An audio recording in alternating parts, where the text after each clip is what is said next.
Hi YouTube, Coinpicker here. Here are my finds for the week.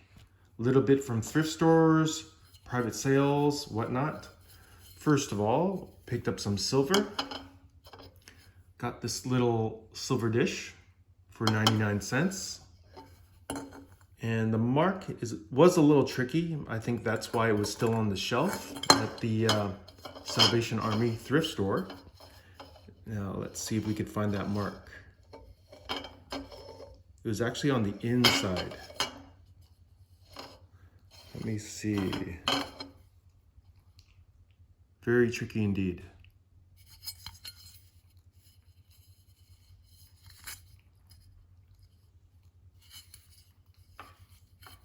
Or was it on the outside? Oh, there it is.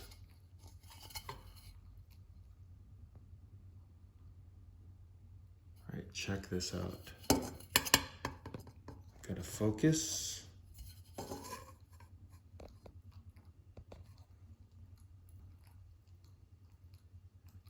$830S.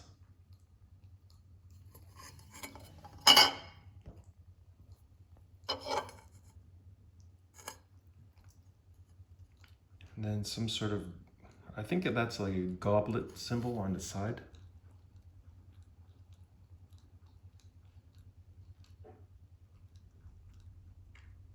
And then a C. So if anyone recognizes this symbol, I do believe this is Norwegian silver or maybe Danish, but I'm not complaining. Ounce of silver, at very minimum, that's like $29 Canadian in silver value at today's prices. Let's strike it up to maybe $40 at an antique store. And next, found this at another Salvation Army thrift store. And this one was actually this one was at a store in the sticks, or I would say like in the suburbs. This one was in the heart of the city, and let me try to remember. That was like in the expensive part of town, like the rich part of town. And it was still there. Amazing. Well, anyways, it was only $2.99. I snapped it up right away. And it says here PNGA, Pacific North, I'm just guessing, something Golf Association maybe. And it says Vancouver, that's our city here, BC, British Columbia. And I will pull off the sticker. So it is from 1920, like a little trophy. And that makes it 102 years old, which is pretty awesome. Once you hit the 100-year mark, there's some antique value for sure, or collectible value. And it says here, mixed foursomes, second prize, I guess. And it is English or British silver.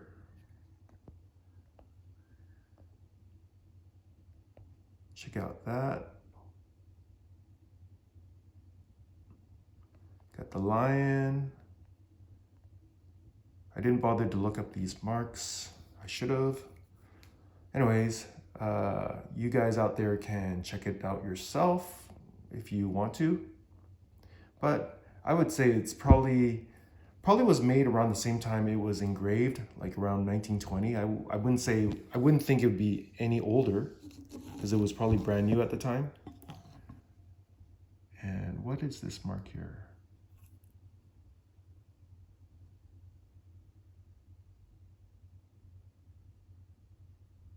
Maker's mark.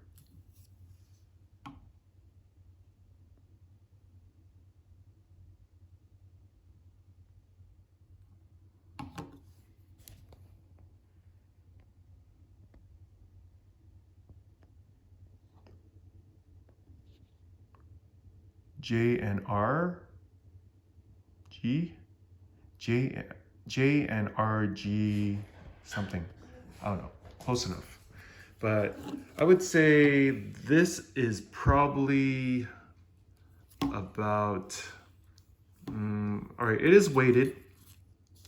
So if you take out this little piece of wood and whatever filler material, which is not that much, it's a little shallow. This upper part, I would say a good 2 ounces, maybe 2.5 ounces of sterling silver. So roughly 60 bucks. And they had another silver plated bronze one that looked very similar, but the edge, see this edge is nice and smooth and rolled over. I guess it's rolled over, maybe not, I don't know. But the other one was like, had some sort of cut marks, like as if it was like metal shears. So right away you could see the brass color and stuff, right? But this has a nice buttery feel, nice white color. So I knew without even seeing the marks down here that, you know, it was a high chance it was sterling, especially there's some dents. Sterling is very soft metal, and especially they don't make it too thick when they're making items because it's expensive. So more dents, the better in a way for, you know, recognizing that it is sterling. And went to a Value Village and found this. All right, $3.99. We got amber. I think this is called Baltic amber. Baltic amber in sterling silver. And it is marked. Normally, I don't really pick these things up, but it was a slow day, and I thought, oh well, gotta show you guys that there are treasures out there. So, all right. So it's marked 925 and it has a KS mark. Pretty cool. Very vintagey, Art Nouveau. Maybe it's not that old. Maybe from, my guess, maybe it's Art Nouveau, like 1920s. But look at that toning, like it's very dark. So it has some age, I believe. So $4, I mean, online these things sell for around 20 to 30. So I couldn't pass it up. And then had some local coin pickups, had to show you. Yeah, someone reached out to me and said, hey, I have some coins. You know, they were my dad's. See if you're interested. And the guy gave me a list of the coins, like a spreadsheet. And most of them were the, you know, run-of-the-mill Canadian stuff, some American. But what caught my my eye was the Asian stuff. So we have some Hong Kong silver, I think they're 80% silver, 5-cent coins, 10-cent coins, and some Republic of China, I guess right before it became the PROC, or is it People's Republic? Yeah, PROC. Had to think about that. So I'll give you some dates here. So these are 5-cent coins from Hong Kong, and we'll just close up. 1899, pretty cool. 1900, and look at the obverse. So we got a young Queen Victoria.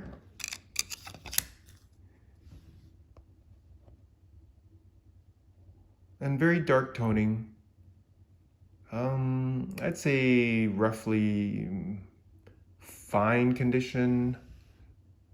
Maybe this is VG. And then we have the 10-cent coins. We have one from 1896, 1898, another one from 1898, and one from 1899. And also the same obverse Actually, this is a little different.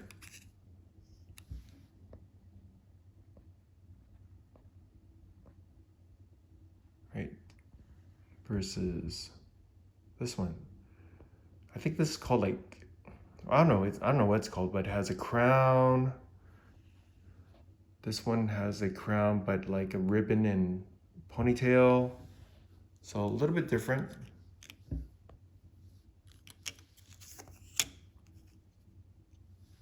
This one as well. Bit on the worn side on the high points. So I'd say VG.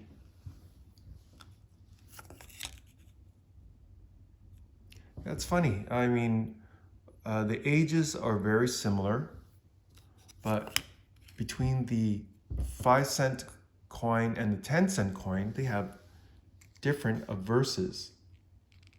You notice? Like the backside, you could tell for sure.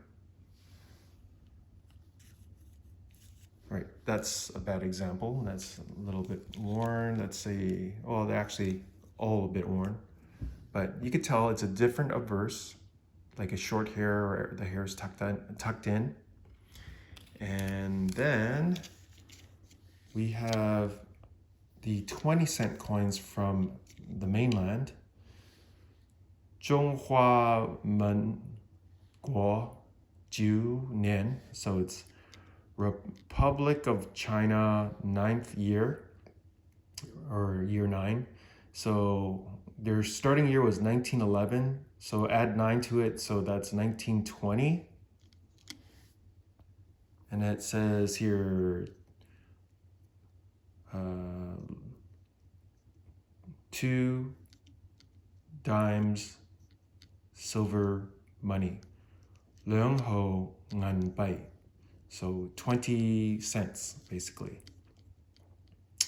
It says here Guangdong province, so Guangdong province, Guangdong.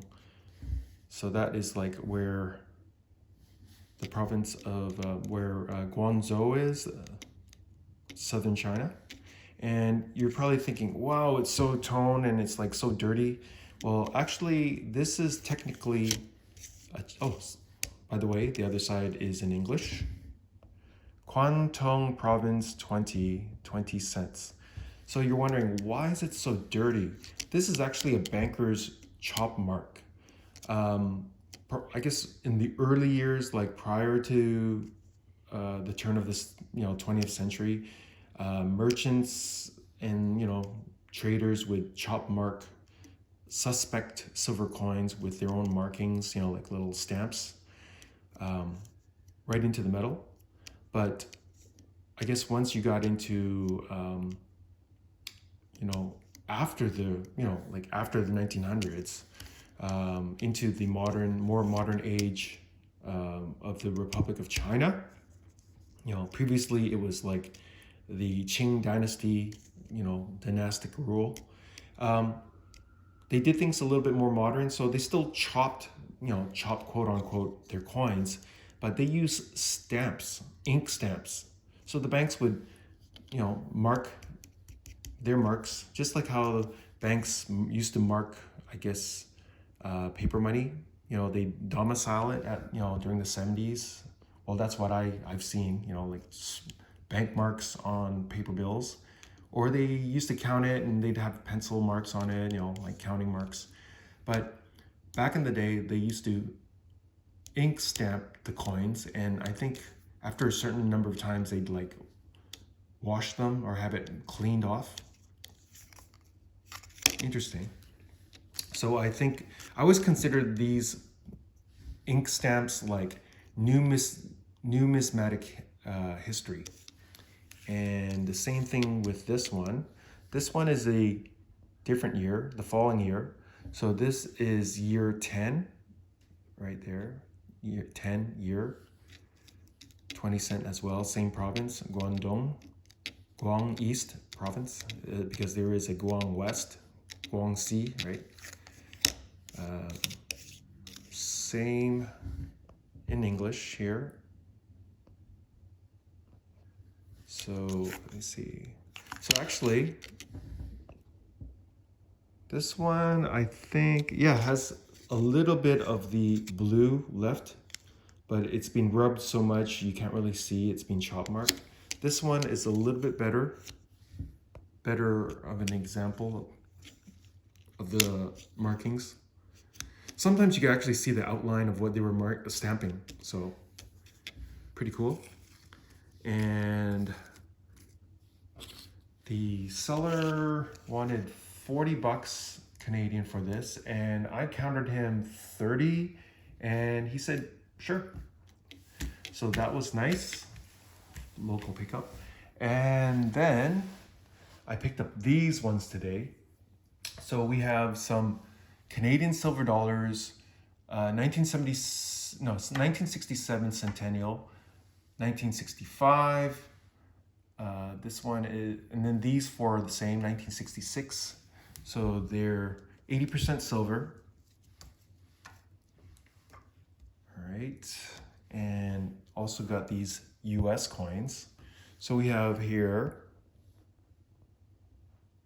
1937, a little bit on the worn side with the S mint mark. 1943, a little bit better. Well, definitely a lot better, I should say. And say the S.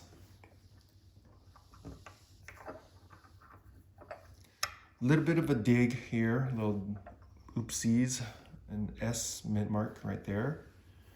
And then we got some Benjamins, 1957, 1963, and I believe it's just Philadelphia mint, so no mint marks. Same thing. This one looks a bit on the polished side, or I could be wrong. Maybe, I don't know. Do you think it is a, or was a proof? I don't think so. Maybe just polished. And also a 1922 P Philadelphia piece dollar. Pretty good shape, I would say.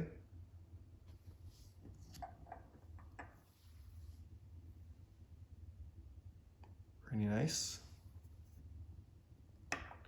And I got this grouping for $120 Canadian, which is pretty much the dealer's price, I guess, like a wholesale price, which is pretty good. You know, good for me, good for the seller. You know, I went out and picked them up, so cost me a little bit of gas, but you know, it was still considered local, so wasn't too far. But yeah, those are my pickups. They will be entered into my hoard. You know, I rarely sell. I mainly am a buyer, so yeah, you know, it just gets incorporated into my collection. So have a better look. I mean, 1922, it's not a, well, it's a fairly common year, I guess. Nothing special.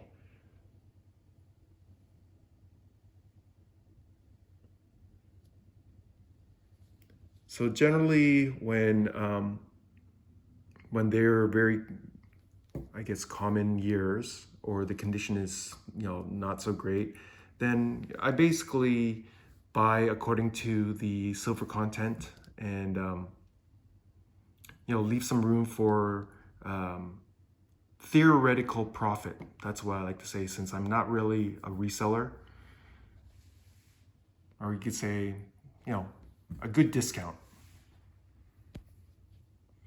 And these are the more interesting ones.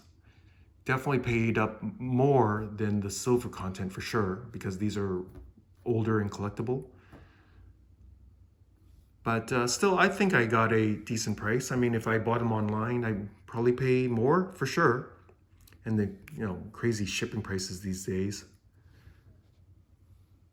But yeah, good pickups.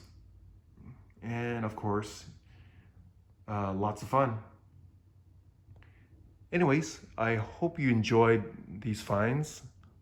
Please like, comment, and subscribe. Coinpicker out.